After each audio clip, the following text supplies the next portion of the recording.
I'm tired. I know I look tired. But I've been thinking, and I really want to talk to you guys about breakups. So, I am honestly the absolutely worst person in the world when it comes to breakups. And I've gotten better with time. I really have. But when I was younger, I used to be like, this person sucks. Let me just be super mean to them. And it's not about that. Sometimes people do suck, I'm not gonna lie, but a lot of the time you just don't work out, and that's not their fault, that's not your fault. Some people are meant to be in your life, and they are meant to bring you joy. They are meant to help you get to the next place in your life, but they are not meant to stay there in your life. And so I've been thinking about that a lot lately, and I've been thinking about how people find it so odd that I can remain best friends with someone who I dated. And there's a few people that I have done this with, I'm not gonna lie. And it's hard. It is one of the hardest things that you will ever do in your life. But sometimes you realize that you would rather live a life with a little bit of pain with this person in your life than you would like to live your life without them. And it's a hard decision to make, and it's a decision that you should not make as soon as the breakup happens. When it happens, you need to go eat your ice cream, go do something. You need to stay away from them. You need to think. You need to be okay on your own before you can bring them back into your life, because you don't want to backtrack. You don't want to just say, hey, I know we broke up, I know there was reasons, but oh look, we're back together. And I'm not saying it's always bad when you get back together, but I'm saying that you need to give it space. And if you are meant to be together and you break up, you will get back together 99% of the time, And if you don't, there are better things for you out there. And that's not to say that there aren't better things for them out there, and that's not to say that you were not enough. You are so worth it. You are so enough. And if they choose to date someone else, if they choose to hurt you, that is their choice. That is not on you. And you need to realize that you are an amazing person. And how other people define you doesn't matter. Who matters is you, because at the end of the day, who are you going to be with? You're going to be with yourself no matter what. You can't escape yourself. You're there all the time. So, I've been thinking about that a lot. And I've been thinking about how you remain friends with someone. So I want to say, as much as it hurts, you need to take them off your social media. And I had the hardest time with this every single time, because, you're like, I'm fine.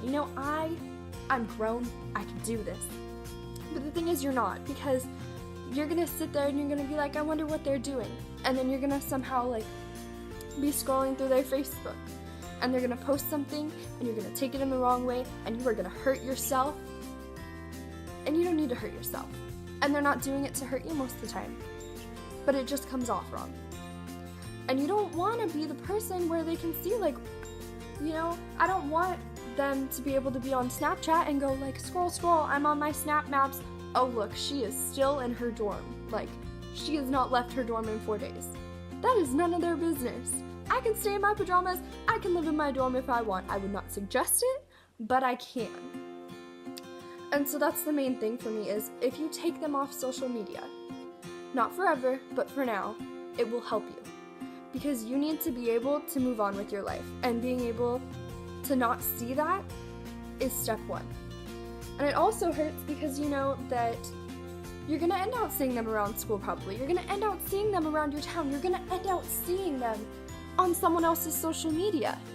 One of my friends just started dating this girl, and I looked on her social media, and she's apparently best friends with one of my ex-boyfriends. It is a small world, and we need to love ourselves, and we need to respect that some relationships aren't going to work out. Some friendships aren't going to work out. That does not mean that we need to be hurtful to them. That does not mean that we need to cuss them out. We do not need to do anything that is horrible. Sometimes at the end of the day, you need to block them and you need to move on with your life. If you see them in person and they say hi to you, you can say hi back. You can say, I'm not ready to do this. You need to do what is right for you, but you also do not need to hurt people in the process. of doing what is right for you. And I think that's something that is very hard for people, because people take in the pain so much, and then you either A, take it in so much that you are hurting inside while you are letting this person be okay, or you let it all out, like too much, to the point you say stuff that you regret that you can't take back. And so the one thing that I like to do in life is when I am super upset and I just can't take it anymore, if I don't think I'm ready to talk to my best friends about it, I'll write a letter.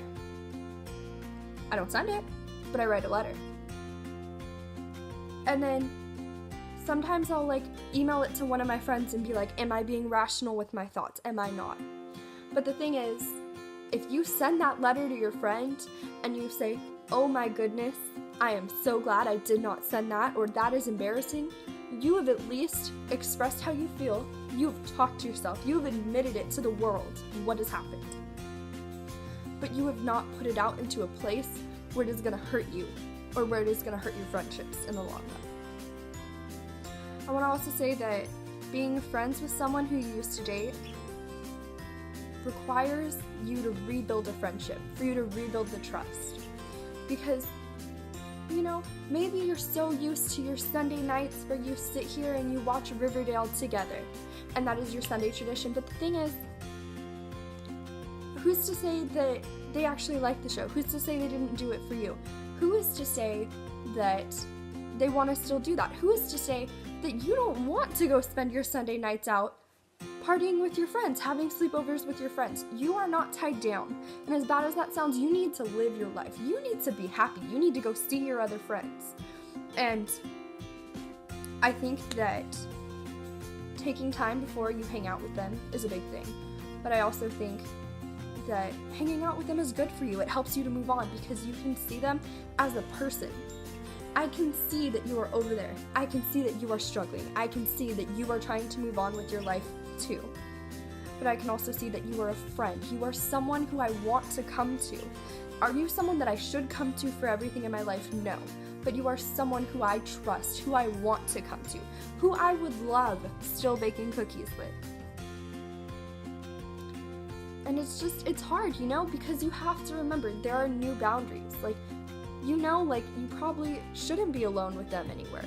You probably should keep your hangouts to some place like, oh, we're gonna go grab dinner together, because you know that you're in a public place. If you need to leave, you can find an excuse, you can leave. You don't need to say, I'm sorry, I'm not emotionally ready for this, you need to leave, like my apartment right now. Because half the time when that happens, you are so hurt that you don't want to say that. You don't want them to know how badly they hurt you. So, I think that's all I have to say. Just know that it gets better. Know that it is possible to be friends with your ex. Know that you need to respect yourself, that you need to love yourself.